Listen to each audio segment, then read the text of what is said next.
사건과 기억. 사건들이 우리 앞에 펼쳐져 있는 동안에는 왜 그런 일이 일어났는지 알 수 없다.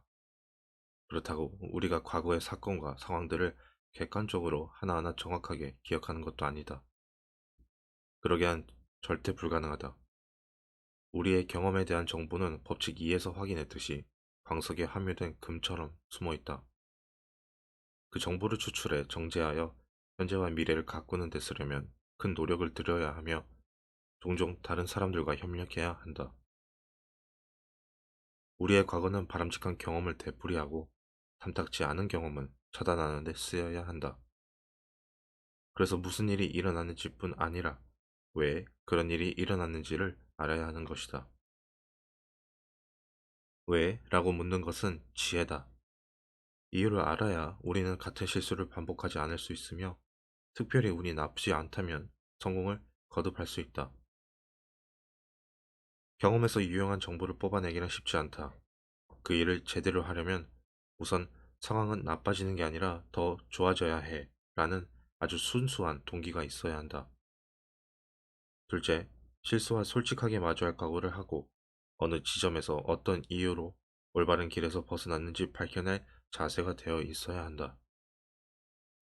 셋째, 기꺼이 변화를 결심해야 한다. 하지만 이 결심은 어떤 문제를 뒤에 남겨두고 돌아보지 않겠다는 결심과 다르다. 둘을 혼동하면 가장 손쉬운 대응법을 선택할 위험이 있다. 눈을 딴 데로 돌리고 생각하기를 거부하고 동시에 넘을 수 없는 벽을 쌓아 진정한 대화를 차단하는 것이다. 이런 고의적인 외면이 장기간 지속되면 삶은 안개에 쌓인 듯 흐릿하고 눈에 보이는 어떤 형체도 없어 공허하며 혼돈으로 가득 차버려서 결국 우리를 당황과 경악에 빠뜨린다. 다음과 같은 문제들은 모두 심리적인 것과 사실적인 것, 주관적인 것과 객관적인 것의 이상한 결합이다.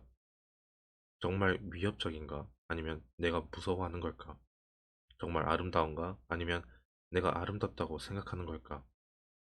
어떤 사람에게 화가 날 때 그 사람이 한 일 때문인가? 아니면 내가 자제심이 부족해서일까? 당신의 세계를 지탱하던 바닥이 꺼질 때 이런 질문들이 당신을 혼란스럽게 한다. 그런 혼란 상태에는 객관적인 요소가 들어 있을 수 있다.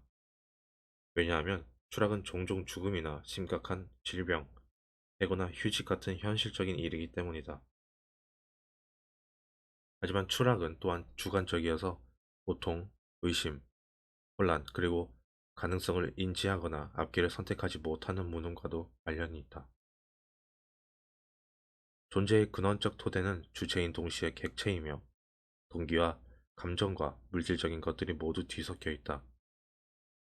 그런 토대 위에서만 지각이 선명해지고 세계가 명료해진다. 당신은 여전히 아내를 이해하지 못한다. 아내의 말에 무엇이 숨어 있을까봐 두려워 말의 맥락을 더듬어 보지 않는다. 아내의 말은 여전히 모호하고 형체가 없기 때문에 상황이 그려지지 않는다.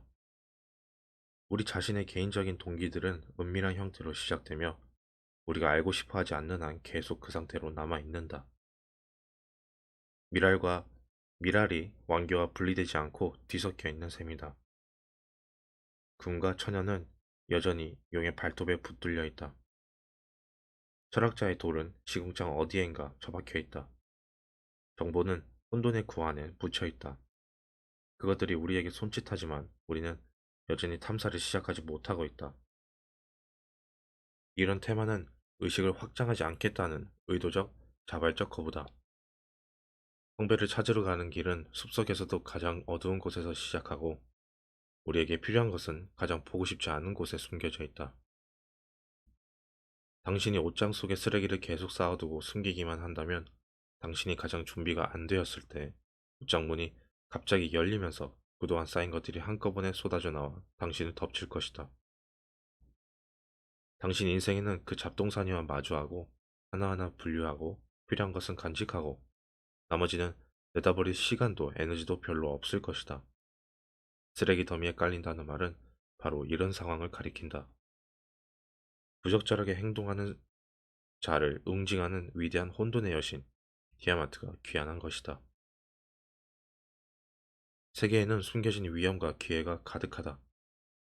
위험과 마주치기가 두려워 모든 걸 안개 속에 묻어둔다면 그토록 외면해오는 것을 향해 돌진할 수밖에 없는 운명에 처했을 때 당신은 이미 다리가 풀려 있을 것이다.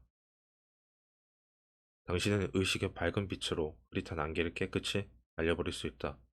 하지만 이 엄청난 능력을 발휘하지 않는다면 날카로운 나뭇가지에 찔리고 바위에 부딪히고 안전한 피난처를 지나칠 것이다.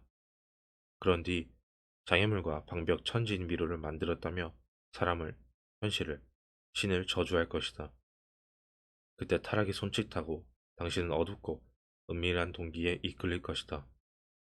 그런 동기는 실패를 불씨로 삼고 좌절을 연료로 삼아 점점 더 강해지고 사악해질 것이며 급기야 그 정점에서 당신은 나쁜 사람들이 당신에게서 가져갈 만한 모두 가져갔다는 억울한 믿음에 사로잡힐 것이다.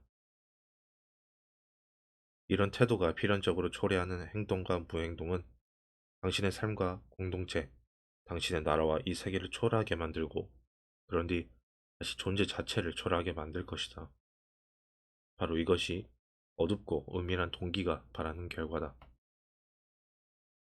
주의를 기울여 정성껏 탐색한다면 당신은 인생의 저울을 장애물 쪽이 아닌 기회 쪽으로 기울여서 비록 위태롭고 고생스러울지라도 인생은 살만하다는 걸 알게 될 것이다. 진심으로 원하고 요구한다면 얻을 것이다. 진심으로 찾는다면 발견할 것이다.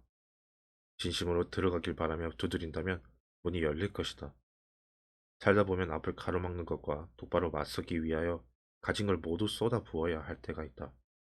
거짓으로 대체하고 싶을 만큼 무서울지라도 진실을 피해 숨지 말아야 할 때가 있다. 원치 않는 것을 안개 속에 묻어두지 마라.